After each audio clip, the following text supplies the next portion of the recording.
Hello friends, नमस्ते। आप सभी का स्वागत है आपके अपने चैनल कथा साहित्य दर्पण में, जहां पर इस समय हम लोग सुन रहे हैं स्मृति के रेखाएं नामक रेखा चित्र संग्रह, जिसमें 7 रेखा चित्र संकलित हैं। महादेवी वर्मा जी की अद्वितीय रचना। वैसे तो महादेवी वर्मा छायावाद की प्रमुख कवयित्रियों में से एक है, परंतु उनके रेखा चित्र भी बहुत ही सजीव हो चले हैं और उन्होंने बहुत सारे रेखा चित्र लिखे हैं, जिनमें से एक रेखा चित्र संग्रह स्मृति की रेखा। इससे पहले मेरा परिवार तथा अतीत के चलचित्र रेखा चित्र संग्रह में जितने भी रेखा चित्र लगे हुए हैं, उन सभी का वाचन हमारे चैनल पर किया जा चुका है। आज हम पढ़ेंगे महादेवी वर्मा जी के रेखा चित्र संग्रह से तीसरा रेखा चित्र जंग बहादुर। तो आइए चलते हैं कहानी पर। और इससे पहले आपसे अनुरोध करेंगे कि यदि आपने हमारे चैनल को सब्सक्राइब नहीं किया है तो आप उसे अवश्य ही सब्सक्राइब करें, क्योंकि विभिन्न पाठ्यक्रमों से संबंधित महत्वपूर्ण तथ्यों का संकलन हमारे चैनल पर उपलब्ध है। तो आइए अधिक विलंब न करते हुए चलते हैं रेखा चित्र जंग बहादुर। यह डोटियाल संज्ञाधारी जीव भी विचित्र है। जंग बहादुर एक कुली की कहानी है, जो कि महादेवी वर्मा जी के साथ पर्वतारोहण करता हुआ उनको तीर्थ यात्रा कराता है। उसी का वर्णन उन्होंने अपने इस रेखा चित्र में किया है। बादामी रंग के पुराने कागज के टुकड़े पर लिखी हुई रसीद उंगलियों में थामे हुए, जब मैं कुलियों के चित्रगुप्त अर्थात ठेकेदार की ओर मुंह फेर कर बाहर बुझने से पहले जल उठे दीपक जैसी संध्या को देखने लगी, तब उन्हें अपनी अधीनस्थ आत्माओं का लेखा जोखा और अपनी महत्ता का वर्णन रोकना पड़ा। कई बार खास कर जब वृद्ध महोदय श्रोता की उदासीनता भंग न कर सके, तब कुछ आगे की ओर झुके हुए दाहिने कोने में मटमैला निब वाला कलम खोसकर और टेढ़ी मेढ़ी उंगलियों में बिना ढक्कन वाली पानी मिली हुई फीकी स्याही से भरी दवात यत्न से दबाकर धीरे धीरे सीढ़ियों से नीचे उतर गए। उनके फिरते ही कितने कुली मेरे सामने एकत्रित होने लगे। ये डोडियाल संज्ञाधारी जीव भी विचित्र है। नेपाल, भूटान आदि से जो कुली इस ओर आते हैं, उनकी विशेषता का मापदंड बोझा उठाने की शक्ति मात्र है। उन्हें प्रायः छोटे से छोटा कुली भी 1.5-2 मन का बोझा उठाकर ऊंचे पहाड़ों पर मीलों लंबी चढ़ाई चढ़ जाता है। पर स्वरूप में यह सब शिव के बराती हैं। केवल वे कुरूप हैं, दीन नहीं, और यह दीन अधिक है तो कुरूप कम। कोई टाट का सीला विचित्र पजामा और फटे हुए काले खुदरे कंबल जैसा गिलाफ और कुर्ता गले में लटकाए भालू के समान घूम रहा है। कोई कोपीनधारी तार तार फटी सूती कोट पहने, कमर से बोझा बांधने की रस्सी लपेटे और रूखे बालों को खुजलाता हुआ से ही जैसे कांटादार जंतु जान पड़ता है। किसी के कठिन एड़ी और एड़ी पर फैली हुई उंगलियों वाले पैर सड़क पर कूटने के दुर्मुठ से स्पर्धा करते हैं और किसी के स्वरचित मूंज की खुदरी चट्टी में सिकुड़ बांधकर पंजे की भ्रांति उत्पन्न करते हैं। कोई धूप में बैठकर कपड़ों में से जुए बीनता हुआ वानर का स्मरण दिलाता है, और कोई दुकानदार से मांग जांच कर मुख पर और हाथ पर मले हुए तेल के कारण जल से बाहर निकले हुए जल जंतु की तरह चमक रहा है। ये भी मनुष्य हैं। इन्हें हम अभ्यासवश ही समझ सकते हैं, इन्हें मनुष्य का रूप और गुण देखकर नहीं। ऐसे विविध अद्भुत रूपों की भीड़ देखकर मेरी मौसी तो कोने में दबक कर बैठ गई और भक्तिन बाहर डेहरी पर खड़ी होकर विस्मय की मुद्रा के साथ उनका परीक्षण करने लगी, क्योंकि दैन्य और विचित्रता का ऐसा समन्वय तो हमारे गांवों में भी नहीं मिलता। मैंने कुछ उदासीन भाव से कहा, तुम सब जाओ, हमारा कुली जंग बहादुर है, उसी को भेज दो। मेरी बात समझकर उनमें परस्पर देखा देखी होने लगी। भीड़ में से कोई विशेष साहसी बोला, माई जी यही है जंगिया। मैं इस नाम में जंग बहादुर को नहीं पहचान पाया था। फिर कहा, जंग बहादुर को बुलाओ। वे विस्मित से एक दूसरे को धकियाने लगे। फिर एक व्यक्ति ने आगे ठेल कर दूसरे से कहा, यही तो है जंगिया, बोलता है। जिससे ढकेला था उसने अपने कुली के उपयुक्त महत्ता का लेस मात्र ना पाकर मैंने संदेह से प्रश्न किया, क्या तुम्हारा ही नाम है? उत्तर मिला, जी जंग बहादुर। नाम के आधार को ठीक से देखना आवश्यक कर दिया। पर्वतीय पथ और पत्थरों की चोट से टूटे हुए नाखून और चुटीली उंगलियों के बीच ढाल बनी मूंछ की चप्पल मानो मनुष्य को पशु बनाकर खुर न देने वाले परमात्मा का उपहास कर रही थी। पांव से 2 बलिष्ठ ऊंचा और ऊनी सूती बंदों से बना हुआ पजामा मनुष्य की लज्जाशीलता की विडंबना जैसा लगा। किसी मिले हुए पुराने कोट में नीचे के मटमैले अस्तर की झांकी देती हुई ऊपरी तह तार तार फटकर झालरदार हो उठी और अब अपने पहनने वाले को एक जंतु की भूमिका में उपस्थित करती थी। अस्पष्ट रंग, अनिश्चित रूप वाली 2 टोपलियां, छेदों से रूखे बाल जहां तहां झांककर मैले पानी और उसके बीच झांकते हुए सिवार की स्मृति करा देते हैं। घनी बाहों के बीच चौड़ा और नाक कुछ गोल हो गई। हंसी के निरंतर खुले हुए होंठ कोनों के से कान तक फैलकर गाल और कान के अंतर को छिपा देते। छोटी और विरल मूछों के कारण काली डोरी जैसा मुंह छोर दोनों ओर झूलकर दांतों से प्रकट होने वाले बचपन का विरोध कर रहे थे। एक ओर संकीर्ण माथे और दूसरी ओर छोटी गोल ठुड्डी से सीमित चौड़े मुख को रोककर पोछी हुई छोटी सी आंखें सजल कर देती, जो रेगिस्तान के जलाशय में ही संभव हो। गेहुआ रंग निरंतर धूप में रहने के कारण कहीं पुराने तांबे जैसा और कहीं झाईदार हो गया। बोझा उठाने के कारण गांठ गठीली पुरानी रस्सी एक छोर गले की माला की तरह कंधे से लटक रही थी, दूसरा कमर बंद बनकर कोट के झबरपन में कहीं छिपा कहीं प्रकट होता था। ऐसा ही था जंग बहादुर उर्फ जंगिया। उसने अपने भाई धन सिंह के साथ मेरा सामान लेकर केदारनाथ होते हुए बद्रीनाथपुरी तक जाना था और श्रीनगर लौटना था। 1 रुपया प्रतिदिन के हिसाब से प्रत्येक की मजदूरी तय हुई, जिनमें से 1 आना कमीशन ठेकेदार को प्राप्त था। तुम्हारा भाई कहाँ है? पूछते ही धनिया की पुकार मच गई। पर बार बार सबके ढकेलने पर भी जो पीछे ही अड़ा रहा, उसे मैंने बिना किसी के बताए ही धन सिंह समझ लिया। जंग बहादुर का चेहरा भी अपने छोटे भाई के प्रति इतना सतर्क था कि उसे देखकर किसी पौराणिक अनुज का स्मरण हुआ था। गोल मटोल कुछ पुष्ट शरीर वाले धनिया की आकृति भी उसके स्वभाव के अनुरूप थी। विरल भूरी बाहों की सरल रेखा और छोटी नाक की कुछ नुकीली नोक उसकी सरलता का भी परिचय देती थी और तेजस्विता का भी। होंठ का दाहिना कोना कुछ ऊपर को खींचा, जिससे उसका मुख पर मुस्कुराने का भाव स्थायी हो गया था। टाट के पुराने पैजामे और जीन के फटे कोट ने उस पराजित सिपाही की भूमिका उसको दे डाली। उसके मुख के साथ विरोधाभास भी उत्पन्न हो रहा था। पहाड़ के ऊंचे नीचे रास्ते में मुझे अपना और अपने साथियों का जीवन इन्हें ही सौंपना होगा और मार्ग में जीवन की सुख सुविधाओं के लिए यह मेरे संरक्षण में आ गए। इस विचार ने उन दोनों कुलियों के प्रति मेरे मन में आई ममता उत्पन्न कर दी। कहा, तुम दोनों सामान देख लो, अधिक लगे तो 1 कुली और कर लिया जाए। आगे आगे जंगिया, पीछे पीछे धनिया ने कमरे में पैर रखा और मौसी तथा भक्तिन को विस्मित करते हुए वे भारी बंडलों को अनायास उठा उठाकर बोझ का अनुमान करने लगे। मैं पैदल ही लंबी लंबी पर्वतीय यात्राएं कर चुकी हूँ, जिनमें सफलता का मूल मंत्र सामान कम रखना है, अतः इसके संबंध में मुझसे भूल होना संभव नहीं। फिर भी मैं ये विश्वास नहीं करती कि जिन यात्राओं में खाद्य सामग्री मिलने की सुविधाएं हैं, वहाँ भी घी के पीपे और बिस्कुट के 20 टिन ढोते फिरे जाएं।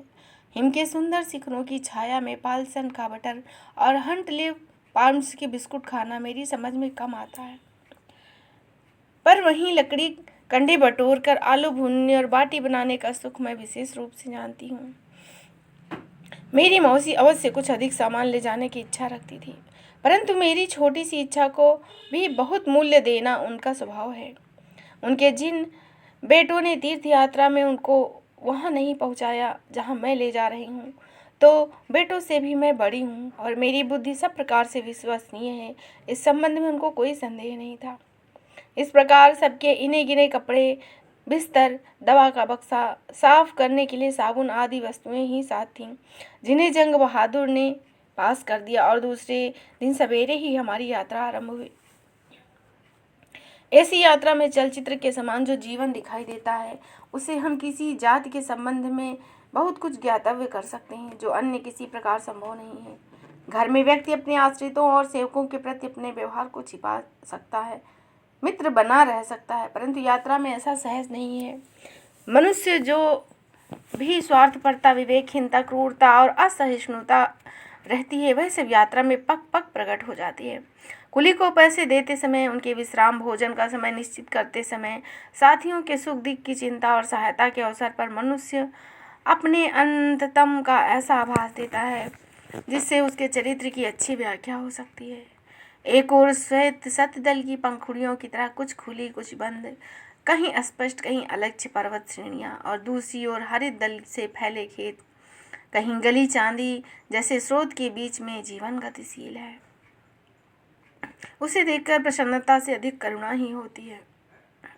डांडी में बैठा हुआ कोई लंबोदर अपने हाँफते हुए कुलियों को सर्प सर्प कहकर इस तरह दौड़ाता है कि उसे देखकर हम स्वर्ग पर अधिकार पाकर भी देवता ना बन पाने वाले नहुस का स्मरण कर लेते हैं। किसी डांडी में कोई संपन्न घर की श्रृंगारिकता प्रसाधन महिला पर्वत के सौंदर्य की उपेक्षा कर झपकियां लेती जाती है। किसी में घुटे सिर और सूखी लकड़ी से शरीर वाली कोई वृद्धा कटु तिक्त अनुपान से उत्पन्न मुद्रा धारण किए राह में आंख गड़ाए और हिलती डुलती चली जाती हूँ। कहीं कोई धनहीन प्रौढ़ झप्पान में बैठकर दोनों पांव लटकाए हुए याचना भाव से आकाश की ओर ताकती है। कहीं कोई छोटे टट्टू पर विराजमान वीर घोड़े वाले को पूंछ पकड़कर चलने के लिए मना कर रहा है, क्योंकि इस व्यायाम से वह भयभीत हो जाता है। कहीं डांडी में मृगचर्म बिछाकर बैठे हुए मठाधीश शंख झालर लेकर पैदल चलने वाले शिष्यों को देख देख कर संदेह स्वर्गारोहण का सुख अनुभव कर रहे हैं। इस डांडी झप्पान टट्टू आदि से भरे पूरे दल के अतिरिक्त एक दूसरा भी दल है जिसमें दरिद्रों का ही बाहुल्य है। प्रायः रुपयों के अभाव में इनमें से अधिकांश बिना टिकट ही रेल यात्रा समाप्त करके आने में निपुण होते हैं। फिर 5 रुपये से लेकर 5 आने तक अंटी में रखकर और गठरी में सत्तू चने चबेने का पाथेय लेकर चलते हैं। जीवित लौटने के साधनों के अभाव में वे सब साथ साथ ही चलते हैं। राह में जहाँ बीमार हुए साथी छोड़कर आगे बढ़ गए। 2-4 दिन वहाँ ठहरने से सबका पाथेय और रुपया धेली चुक जाने का डर रहता। चट्टी चट्टी पर इनमें से 1-2 बीमार पड़ते रहते हैं और कहीं कहीं मर भी जाते हैं। अंत्योष्टि का काम यात्रियों से मांग मांग कर संपन्न किया जाता है। साधन न मिलने पर गहरा गड्ढा तो स्वाभाविक समाधि है। पैदल चलने वालों में कभी कभी भ्रमण प्रिय टूरिस्ट भी आते जाते मिलते हैं। वे यात्रियों के अस्त्र शस्त्र से लैस तो होते हैं, उनका पैदल चलना भी मनोविनोद के लिए ही रहता है, क्योंकि अधिकांश के साथ टट्टू रहते हैं जिनमें यात्रियों के सुविधानुसार कभी आगे कभी पीछे उनको चलना ही पड़ता है। दरिद्र पैदल चलने वालों में से ना डांडी वाले बोलते हैं न ये फैशनेबल। डांडियों के काफिले में भी मृत्यु अपरिचित नहीं, पर वह कुलियों तक सीमित नहीं रहती। कभी कभी किसी कुली को हैजा हो गया, किसी को बुखार आ गया, किसी को चोट आ गई, बस तुरंत दूसरा कुली ठीक कर लिया जाता और यात्रा विराम चलती रहती। बीमार कुली भाग्य पर छोड़ दिया जाता। जीवित रहा तो जहाँ से चले थे वहीं से लौटकर दूसरा यात्री खोज लेता। मर गया तो फेंक देने की सुविधा भी है। डांडियों के साथ सामान देने वाले कुली भी रहते हैं, पर उन्हें भी डांडियों के साथ ही दौड़ना पड़ता है। इन यात्रियों की स्थिति बहुत कुछ ऐसी रहती है जैसे हमारे यहाँ इक्के वालों की। वह 12 रुपये का टट्टू खरीद लाता है और उसे दिन रात इस तरह दौड़ाता है कि कम से कम समय में 36 वसूल हो जाए। थके टूटे टट्टू के मर जाने पर वह 12 में नया टट्टू खरीदने के उपरांत भी लाभ में ही रहता है। यात्री तो बैठा बैठा ऊँघता है, पकवान सूखे मेवे आदि खाता है। अधिक थकावट या अधिक भूख का प्रश्न ही नहीं उठता, पर वह कुलियों के विश्राम और भोजन के समय में घटाता ही करता रहता है। सवेरे ही कह देता है 20 मील का रास्ता तय करना होगा, चाहे जिस तरह से चलो। शाम तक इतना न चलने पर मजदूरी काट ली जाएगी। फिर भी बेचारे मनुष्य हाँफ हाँफ कर पशु की तरह मुँह से फिचकुर निकालते हुए दौड़ते रहते हैं। आश्चर्य तो यह है कि वे सबल ही हैं। यदि उनमें से एक भी भ्रकुटी टेढ़ी कर अपने सवार की ओर देखकर सब प्राय इस सैकड़ों फीट गहरे गड्ढे की ओर देखने लगे तो सवार बेहोश हो जाए, पर उन्हें क्रोध आवे तो कैसे। इसी स्वर्ग के हृदय में बसी मृत्यु और पवित्रता के भीतर छिपी व्याधि से हमें भी मार्ग बनाना है। मैं तो डांडी में बैठती नहीं, दूसरे भी पैदल ही चले। मनुष्य के भाव के समान संप्रेषणी और कुछ नहीं है। इसी से हमारे कुली स्नेहशील साथी बन सके, और आज भी उनकी स्मृति को मैं पुण्य तीर्थ फल का प्रसाद ही मानती हूँ। उन दोनों के पास 2 टाट के टुकड़े और एक फटी काली कमली थी, जिसे चौड़ाई की ओर से ओढ़ना कठिन था और लंबाई की ओर से ओढ़ने पर यदि पैर ढक जाते तो सिर बाहर निकल आता। और सिर ढक लेते तो पैरों का बहिष्कार हो जाता। मलिन बिना धुले कपड़ों में भी उन दोनों भाइयों का स्वच्छता विषय ज्ञान खो नहीं गया। चट्टी में सबसे दूर अंधेरे कोने में खोज कर वे कड़कड़ाते जाड़े में भी कपड़े दूर रख कौपीनधारी बाबा जी के वेश में भात बनाते खाते। स्वच्छ कपड़ों के अभाव में अचार की समस्या का यह समाधान निमोनिया को निमंत्रण है। मैं यह प्रयत्न करके भी उन्हें न समझा सकी। बर्तन के नाम में प्रत्येक के पास एक लोहे का तसला था, जिसमें एक में दाल बन जाती, दूसरे में भात। कभी दाल भात का खर्च बचाने के लिए वे झरने के किनारे खोजकर लिंगुड़ा नामक जंगली शाक तोड़ लाते और उसी का स्वाद लेकर कच्ची पक्की मोटी रोटियां खाते।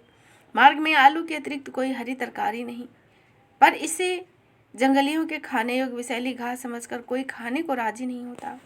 एक बार हठपूर्वक साग का आतिथ्य स्वीकार कर लेने पर उसमें मेरा रोज हिस्सा रहने लगा और फिर उसे हमारे व्यंजनों में महत्वपूर्ण स्थान मिला। मार्ग में हम सब उनके पीछे चलते थे, अतः शेष शरीर बोझ की ओट में होने के कारण केवल उनके पैर ही मेरे निरीक्षण की सीमा में रहते। धन सिंह के पलके चाहे संकोच से उठती हों, पर उसके भाई के पैर के साथ पंजे उसके दृढ़ता से उठते थे। जीवन में बहुत छोटी अवस्था में ही माँ का संबोधन और उसके उपयुक्त ममता का उपहार पाती मैं रही ही हूँ। उन पर्वत पुत्रों से माँ का संबोधन कोमल स्पर्श और ममता की सहज स्फूर्ति प्रदान करता, जो अन्यत्र दुर्लभ थी। धनिया तो संकोच के कारण सिर नहीं उठा पाता, पर जंगिया राह में कई बार घूम घूम कर हमारी आवश्यकताओं और थकावट का पता ले लेता। अंत में एक दिन उसने अमूल्य वस्तु मांग बैठने वाली याचक मुद्रा से कहा, माँ आप आगे चलता तो अच्छा होता। हम पीछे देखता है, फिर आगे देखता है, बोझा से गर्दन नहीं घूमता। आगे रहेगा तो हम सिर उठा के देख लेगा। वह गया अम्मा, वह जाता है और हमारा पाँव भी जल्दी जल्दी उठेगा। तब से हम लोग आगे रहने लगे। आदि बद्री पहुंचकर धन सिंह चट्टी के कोने में जाकर लेट गया। उसे जोर का बुखार चढ़ाया। मैंने अपने होम्योपैथिक दवाओं के बक्से से कोई दवा खोजकर निरस्त पाद पे देसे एरंड्यो दुर्मा देती की कहावत चरितार्थ की और भक्तिन चाय का अनुपान प्रस्तुत कर चतुर नर्स के गर्व का अनुभव करने लगी। जंग बहादुर को बैठे देख जब मैंने उसे बीमार के पैर दबाने का आदेश दिया, तब परिचित संकोच के साथ उत्तर मिला, मैं बड़ा है माँ, वह शर्म करता है, कैसे करेगा। इस शिष्टाचार की बात सुनकर मुझे विस्मय होना स्वाभाविक था। यहाँ तो एक संभ्रांत परिवार की वृद्ध माता ने बताया था, उसका लड़का जब तब उस पर हाथ पैर चला बैठता है और मातृत्व की दुहाई देने पर उत्तर मिलता है, वह जमाना गया जब तुम सब पैर पुंजाती थी, पैदा किया है तो अपने शौक के लिए। इसी कारण हम तुम पर चंदन चावल चढ़ाते चढ़ाते जन्म बिता दें। जब जन्मदात्री के संबंध में मनुष्य इतना शिष्ट हो उठा है, तब सहोदरा विषयक शिष्टता की चर्चा करना व्यर्थ होगा। पर जंग बहादुर का अनुज इतना प्रगतिशील नहीं हो पाया था। वह बड़े भाई से पैर दबवाना शिष्टाचार के विरुद्ध जानता था। कुली के बीमार पड़ जाने पर यात्री ठहरते नहीं, चट्टी से या निकट के गांव से दूसरा कुली बुलाकर तुरंत ही आगे बढ़ जाते हैं। इस नियम के कारण उन दोनों भाइयों ने सरल सहज स्नेह का जो परिचय अनायास दिया, वह अन्य परिस्थितियों में दुर्लभ हो गया। जंग बहादुर जानता था कि छोटे भाई की जगह दूसरा कुली ले लेगा, पर वह उसे छोड़कर चला जावे तो उसकी माँ को क्या उत्तर देगा। धनिया न बीमारी की दशा में लौट सकता था, न चट्टी में अकेले पड़े पड़े अच्छा हो सकता था। कुछ दिन ठहर जाने पर रुपया समाप्त हो जाना निश्चित था, पर दूसरा बोझ मिलना निश्चित। ऐसी स्थिति में उसे छोड़कर बड़ा भाई कर्तव्यच्युत हुए बिना नहीं रह सकता। उसने निश्चय किया कि वह सवेरे 2 नए कुली बुला लावेगा और स्वयं धनिया की देखभाल के लिए रुक जाएगा। धनिया ने भाई के मुख से उसका निश्चय न सुनने पर भी सब कुछ जान लिया। उसे विश्वास था कि उसका भाई उसे छोड़कर न जा सकेगा, अतः उसकी भी मजदूरी चली जाएगी। जो थोड़े बहुत रुपए मिलेंगे वे भी बीमारी में खर्च हो जाएंगे। तब दूसरे बोझ की प्रतीक्षा करना भी कठिन होगा और लौटना भी। उसने निश्चय किया कि वह जैसे भी बनेगा बोझा उठाकर चलेगा। सवेरे झरने से हाथ मुंह धोकर लौटने पर मैंने चट्टी के नीचे वाले खंड में जंग बहादुर को 2 नए कुलियों के साथ प्रतीक्षा करते पाया। ऊपर धन सिंह को कपड़े की पट्टी से सिर कसकर बोझा संभालते देखा। क्या तुम अच्छे हो गए? सुनकर उसने थकावट से उत्पन्न पसीने की बूंदें पूछते हुए कहा, वह चल सकेगा, उसके न जाने से भाई का भी नुकसान हो जाएगा। उन दोनों चचेरे भाइयों के स्नेह भाव ने कुछ क्षण के लिए मुझे मूक कर दिया। मैं 2-3 दिन वहाँ ठहरकर उन्हीं के साथ यात्रा आरंभ करूँगी। यह सुनकर उनके मुख पर विस्मय का उदय हो आया। उसे देखकर ग्लानि भी हुई और खिन्नता भी। धन सिंह तीसरे दिन अच्छा हो गया और चौथे दिन फिर हम चले। उन दोनों के पारस्परिक व्यवहार, सौहार्द आदि ने मेरे मन में उनके प्रति जो ममता, आदर का भाव उत्पन्न कर दिया, वह उत्तरोत्तर बढ़ता ही गया। मेरी कुछ किताबें, दवा का बक्सा, बर्तन आदि वस्तुएं भारी थी, अतः उनमें से प्रत्येक उन्हें अपने बोझे में बांध कर दूसरे का बोझ हल्का कर देना चाहता था। सवेरे एक दूसरे से पहले उठने का प्रयत्न करते, जिससे सबसे भारी चीजें अपने बोझे में बांधने का अवसर पा सकें। एक बतासा देने पर भी एक भाई दूसरे की खोज में दौड़ पड़ता था। कोई देखने योग्य वस्तु सामने आते ही वे दोनों एक दूसरे को पुकारने लगती। वे दोनों ऐसे बालकों के समान थे जिन्हें किसी ने जादू की छड़ी छूकर इतना बड़ा करा दिया। मार्ग के अन्य कुलियों के प्रति भी उनके व्यवहार में संवेदनशीलता और सहानुभूति ही रहती। एक बार पहाड़ से उतरती हुई गाय इतने वेग से मार्ग तक फिसलती चली आई कि उसके खुर की चोट से एक कुली का पांव घायल हो गया।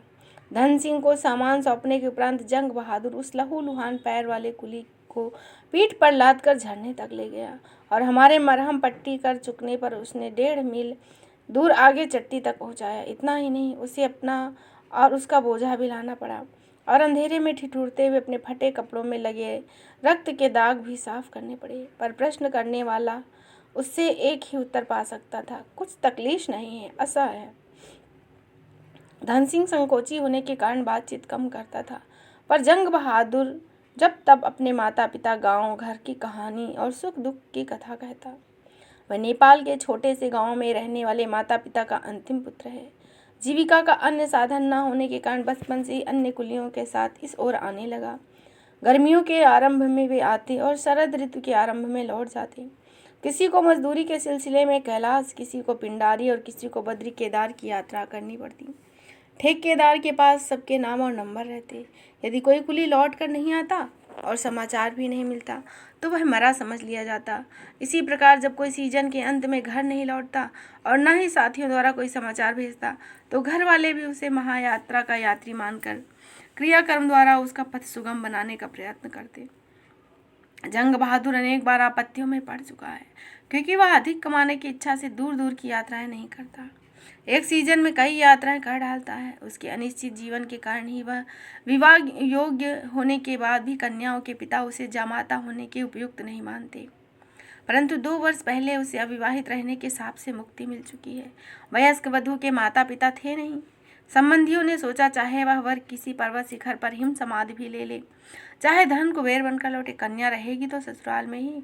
अतः बेचारे अभिभावक तो कर्तव्य से मुक्त हो गए। पिछले वर्ष जंग बहादुर मजदूरी के लिए आया ही नहीं था। इस वर्ष खेत में कुछ हुआ नहीं और पत्नी ने पुत्र रत्न उपहार में दे डाला। अब तो कुछ न कुछ कमाने का प्रश्न ही उठा। जब वह घर से चला तो उसका पुत्र 2 मास का हो चुका था, पर वह इतना दुर्बल और छोटा था कि पिता उसे गोद लेने का साहस नहीं कर सका। अब वह खाने पीने से बची मजदूरी घर ले जाने के लिए जमा कर रहा था। जो कुछ इनाम में मिल जाता उससे उसके पुत्र के लिए टोपी और कुर्ता खरीदने की इच्छा रखता। युवती पत्नी ने बार बार आंखें पोंछते पोंछते फटा आंचल फैला फैला कर विनती की थी, भले आदमी के साथ जाना, बोझा लेकर एक बार से अधिक मत चढ़ाई करना। पिता ने पीठ पर हाथ रखकर और आकाश की ओर धुंधली आंखें उठाकर मानो उसे परमात्मा को सौंप दिया।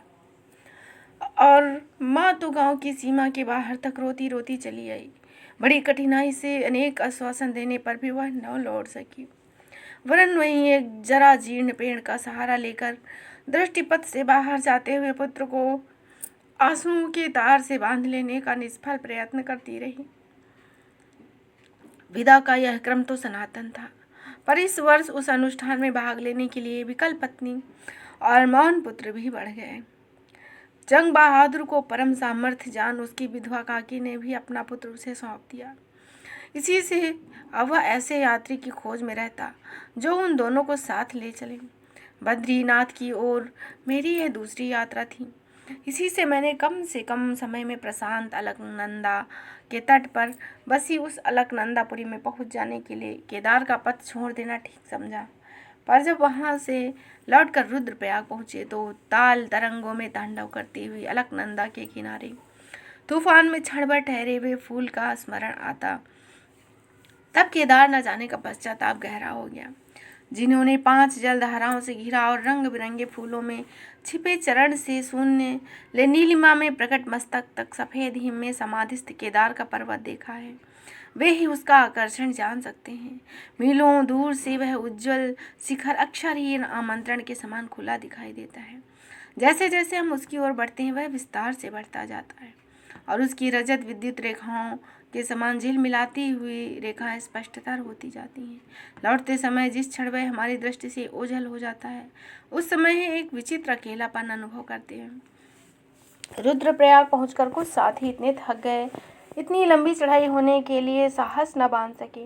वास्तव में बद्रीनाथ के पर्वत शिखर से केदार का शिखर केवल 2.5 कोस के अंतर पर स्थित है, पर वहां तक न पहुंचने में 9 दिन का समय लगता है और 9 दिन चढ़े 2.5 कोस की कहावत के मूल में शायद यही संभव था।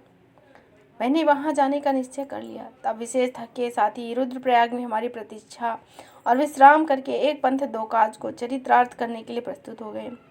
जाने वालों के सामान के लिए एक कुली पर्याप्त था, अतः दूसरे कुली की समस्या का समाधान आवश्यक हो उठा। मेरी व्यक्तिगत इच्छा थी कि दूसरा कुली भी यात्रियों के साथ विश्राम करे और 18 दिन के उपरांत हमारे लौटने पर साथ चले। पर जंग बहादुर माँ जी का 18 रुपया मुफ्त कैसे ले ले? उसने बहुत संकोच और याचक की मुद्रा से कहा। उसका आशय था कि वह माँ जी को जाना है, अतः विश्वासपूर्वक धन सिंह को छोड़कर जा सकता है। यहाँ से श्रीनगर पहुँच वह नए यात्री की खोज करेगा और दूसरे भाई की प्रतीक्षा भी। सबसे लौट आने पर वह धनिया के साथ यात्रा करेगा। जंग बहादुर के स्वार्थ त्याग पर कोई काव्य चाहे ना लिखा जाए, पर मेरे हृदय की स्मृति एक कोमल मधुर कविता है। जब मैंने जंग बहादुर को अपने साथ चलने का आदेश दिया और धन सिंह को रुद्रप्रयाग में विश्राम का, तब उसकी आंखें अधिक सजल हो आई या कंठ अधिक गदगद हो गया, यह बताना कठिन है। उसने बहुत साहस से लौट जाने का प्रस्ताव किया था, पर हम सबका विक्षोभ सहना उसके लिए कठिन था। कई दिन बाद उसने अपनी अटपटी भाषा में बताया, हम हिया शर्म में अदब से नहीं रोया, फिर दूर जाके जोर से रोया। सोचा माँ जी जाता है और हमारे भीतर कैसा कैसा होने लगा। क्षमा करना।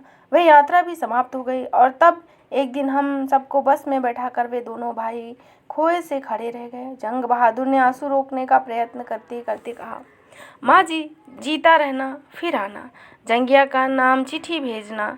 धनिया सदा के समान पृथ्वी पर दृष्टि गड़ाए बीच बीच में आंसू टपकते भाषा में विदा दे रहा था। आज वे दोनों पर्वत पुत्र कहाँ होंगे सो तो मैं नहीं बता सकती, पर उनकी माँ जी होकर मुझे जो सम्मान मिला वह भी बताना सरल नहीं है। तो इस तरह आपने सुना महादेवी वर्मा की किताब स्मृति की रेखाएं से जंग बहादुर नामक रेखा चित्र।